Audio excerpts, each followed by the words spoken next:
Tällä teen 5 asiaa, miten ei kannata kuvata LPS-videota tai jotain sellaista. Mennään suoraan videoon. Ekana olisi tämmönen jos teillä on siinä videossa semmonen lapsi, LPS, niin älkää tehkö sitä retardia.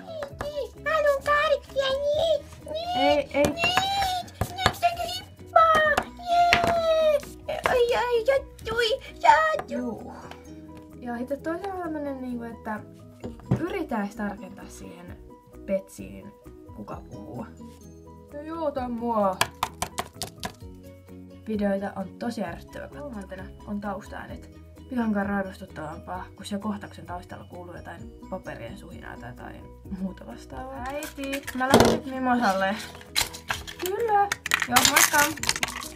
Yritä valita sellaiset petsit, mitkä... No, vois kuulua yhteen. Moi äiti. Huomenta kulta. Onks veli jo herännyt? Oonhan mä.